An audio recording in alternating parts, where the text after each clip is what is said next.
Moab temía de sobremanera el advenimiento de los hijos de Israel, que transitando ellos hacia la tierra prometida iban a poder encontrarse frente a la necesidad de tener que pasar por sus tierras. Él temía que destruyeran todo a su paso y él sentía que no tenía poder para poder vencerlos. Entonces urde una idea, y es el convocar al brujo más importante, más famoso que había en sus tierras, para que venga y maldiga al pueblo de Israel, con la idea de que si ese pueblo era maldecido por parte de este brujo, Bilam ben Beor, entonces los debilitaría y él podría entonces, atacar a los hijos de Israel y vencerlos en batalla. Cuenta el texto que dice algo así: y ahora ven por favor. Había mandado a unos enviados, representantes, para que lo convoquen al brujo, a Bilam, y venga a las órdenes del rey, para que desde una montaña pudiese observar al pueblo de Israel que se acercaba y pudiera maldecirlo. Entonces dice: y ahora ven por favor, maldíceme este pueblo, pues es más poderoso que yo. Tal vez pueda, y lo derrotemos, y lo expulse de la tierra, pues yo sé que a quien bendices es bendecido, y a quien maldices es maldecido. Entonces dice: ven que se va a destruir mi tierra, tengo temor, así que ven, tiren una maldición, a ver si en batalla entonces lo podemos vencer. Bilam le contesta al rey, y básicamente se lo dice a sus dignatarios, y le dicen: yo no puedo maldecir a quien es bendecido por Dios.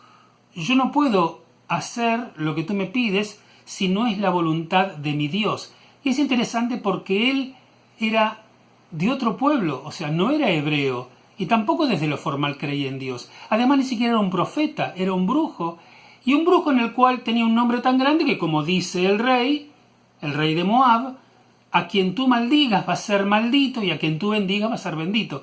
O sea que tenía probada fama de poderes ese brujo. Sin embargo, él le dice: yo no puedo hacer aquello que Dios no me autorice a hacer. Es un tema interesante porque cuando los dignatarios fueron a pedirle que vaya, él finalmente les tiene que decir, porque Dios le había dicho en sueños: no vayas con ellos, no maldigas al pueblo, ya que bendito es. Dice el texto: se levantó Bilam por la mañana y dijo a los dignatarios de Balac: partid a vuestra tierra, pues ha rehusado Adonai permitirme ir con vosotros. Entonces, ¿qué es lo que hace Balac? Cuando se entera de esta respuesta, entonces Balac le dice a los dignatarios que vayan nuevamente, agrega más dignatarios y eleva el rango de los dignatarios para que traten de convencerlo, y le dicen: mira, si tú vas a venir, todo lo que tú quieras el rey te va a dar. Y le contesta Bilam y le dice: aun si me diera Balac su casa llena de plata y oro, no puedo transgredir el mandato de Adonai, mi Dios, para hacer cosa pequeña o grande. Y ahora permaneced por favor aquí también vosotros esta noche, hasta que haya de saber que va a volver Adonai a hablar conmigo. Acá hay un punto importante. ¿Qué aprendemos de este texto? Lo primero es que el rey le había ofrecido toda la fortuna del mundo. Él le había ofrecido lo que en Ibrit llamamos un gran kabod, una gran honra. Iba a ser un hombre rico, fama ya tenía, iba a tener mucha más proyección. Pero el brujo, que además es pagano y que no es del pueblo de Israel, muestra una respuesta. No hay kabod más grande, por más importante que sea lo que el rey me vaya a dar, que el hecho de obedecer a Dios. Ahora uno puede decir: pero es un pagano, ¿hasta dónde puede él tener la necesidad de obedecer a Dios? Pero entonces podemos modificar el texto. No hablemos de obedecer a Dios, hablemos de conocer sus propios límites. En realidad, si decimos que él es un pagano y entonces la obediencia a Dios podría eventualmente ser relativa, estaremos diciendo que este brujo, este hechicero, está diciendo: no va a haber honra más grande para mí que decir la verdad. Si yo no puedo maldecir a este pueblo porque este pueblo está bendito por su propio Dios, no los voy a poder maldecir.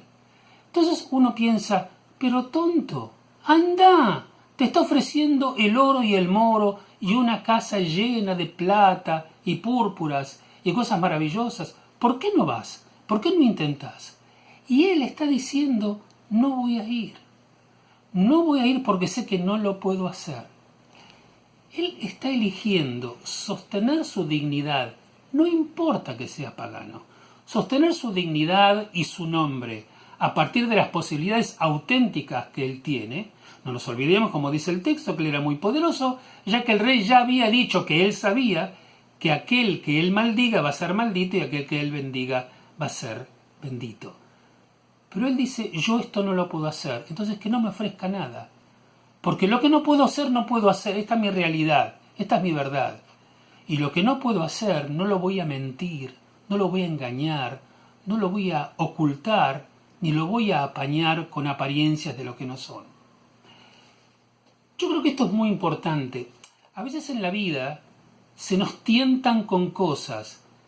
Y si bien es bueno ser audaz para intentar experiencias nuevas, al mismo tiempo también es responsable de nuestra parte saber cuáles son nuestros propios límites y no comprometernos con cosas que no vamos a poder cumplir, aunque la propuesta sea tentadora. Porque los fiascos después se pagan y la sensación de estafa y de mentira que quien apoyó y apostó por nosotros puedan llegar a sentir cuando no logremos nuestro propio cometido. Quizás una de las cosas más interesantes es que esto lo estamos aprendiendo de boca de un pagano, de boca de alguien que no es parte del pueblo de Israel, aún en el texto de la Torá, desde una para allá donde ni siquiera aparece Moshe. Y él, desde su situación marginal, nos está diciendo, la dignidad de una persona es su verdadera honra. El verdadero kabod que alguien puede recibir es ser íntegro con aquello que hace. Y si algo no lo podés hacer, y sabes que no lo vas a poder hacer, no lo hagas. No mientas, no engañes, ni te comprometas. Aprendamos de este brujo de la antigüedad, de un pueblo vecino, hostil muchas veces al nuestro. Shabbat Shalom Mevorach para todos ustedes.